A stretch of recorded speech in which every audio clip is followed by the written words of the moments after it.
back to my kitchen. My name is Rabbi Finn and you are here for the penultimate week of Devarim and Dine. That's right, we've got this week and we've got in a few weeks' time, we've only got two more portions left of the entire Torah. It's really difficult to believe that we've been together for a whole year now. Thank you to those of you who've been tuning in. This week is Parshat Haazinu and we're going to be making a really simple, easy dish. Why? Well, because, I don't know about you, but I'm a little bit cooked out already from Rosh Hashanah. And actually with my mind to Sukkot, I just want something nice and light. And also this dish actually genuinely, trust me, works. It's a little bit tangential, but works with this week's Torah portion. This week's Torah portion is Haazinu, but actually we missed last week. So let me just tell you a little bit about last week's. We missed it because it was just too close between Rosh Hashanah and Shabbat to turn a video around. Last week was Parshat Vayelech, the shortest Parsha in the Torah. It was 30 verses long. Yes, 30 verses long, and yet still managed to contain a lot of information. It had two of the last two mitzvot, one of them being Hakel, this amazing event which would happen every 7 years, where the entirety of the Jewish nation would gather together to hear the Torah being read. This wonderful, uplifting event, Judaism, which would inspire the people for the forthcoming 7 years. The other event, or the other mitzvah, it was the requirement to write a Sefer Torah. Everyone has a requirement to write a Sefer Torah. That would be fulfilled nowadays by either writing a letter or paying for somebody to write a letter. But interestingly, the Sefer Torah is called Hashira Hazot, this song. The idea being that just like a song remains sticky in the mind, we easily remember songs. So too the Torah should become a bit like a song in our mind and stay with us. It's one of the reasons I think that we sing so much of our Yom Kippur and Rosh Hashanah liturgy so that it remains with us throughout the year. Hashamnu, Bagadnu, so that we don't kind of fall back on old ways. This week, though, is that song that is being referred to. It is Haazinu, and Haazinu is actually quite a depressing portion because it's Moshe's admonition, final admonition to the Jewish people, kind of warning what will happen if we don't listen to the Torah. Early on, though, we're told, remember the days of old, build an understanding of the generations, or build an understanding of the generations. And one idea is that actually, or on the surface, it is very much a reminder to us that actually history is super important.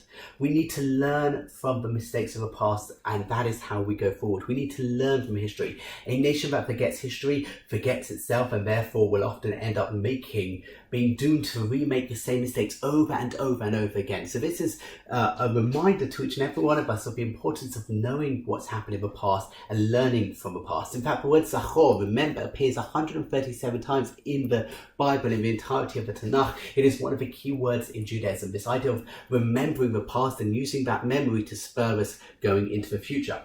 There is another really interesting way to actually, though, interpret that pasuk, which is not necessarily to remember the pasuk, remember the days of old. Binu shenot dor is often translated to build an understanding for the generations, or from generation to generation. Another way to translate it is binu, understand, shenot, the differences, ledor vador. Every generation is different.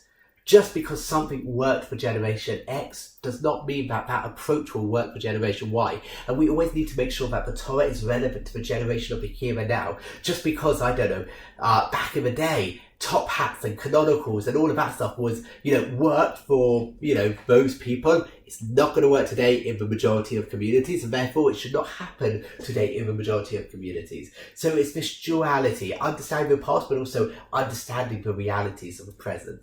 Now, we are making a salad. We are making a butternut squash and quinoa salad. It is a beautiful, beautiful, simple salad with a wonderful little balsamic vinaigrette. You might be thinking, Yaakov, what on earth has that got to do with this week's portion? Well, let me tell you why. There is a pasuk in this week's portion which goes as follows. So Jeshurun grew fat and wicked. You grew fat, gross and coarse. He forsake God who made him and spurned the rock of his support. This is basically speaking about how when we grow, haughty and arrogant, that's what it means by fat. But this idea of being fat and thinking, well, actually we've probably eaten quite a lot, so therefore we want to be thin, and we're going to eat a salad this week. I told you it's a bit tenuous. By the way, if you're a member of Walnuts United Synagogue, check out last week's recipe in your Torah taste book, because it is absolutely incredible. It is my Holoshka pie recipe. If I get a chance, I'll do a video of it, but I can't guarantee. So, to the salad. This is very much a do as I say as opposed to do as I do, because I'm making a very small version for me, but I'm going to actually give you the ingredients as if you're making enough to serve, 5 or 6 people. So you want to start off by cubing up 500 grams of sweet potato. You want it roughly to be this size. Cover this in oil, a bit of salt, a bit of pepper, and cook it in an oven at 200 degrees Celsius for about 30 minutes till it's soft and starts to caramelize. Then leave it to cool. At the same time, you want to make about 200 grams of quinoa, dried quinoa, up. Make it according to its packaging, and then again, leave it to cool. Each package has slightly different instructions. Now, once you've done that, it's all about assembly. So get a plate and fill it with greens. I suggest 500 grams of spinach. Obviously, that's not 500 grams of spinach because it would overflow this plate, and that's way too much for me to eat.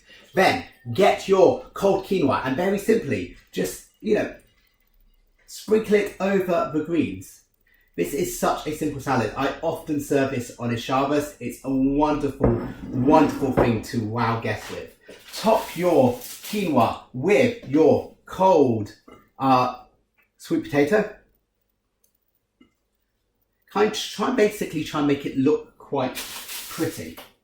Now, you want to slice a red onion really quite thinly. So, because you're going to be eating this raw, unless you're one of those people who likes really thick onion, most people don't, most guests don't. So, quite thinly, and just break it up, and again, just sprinkle it all over your salad. This is very much a make and,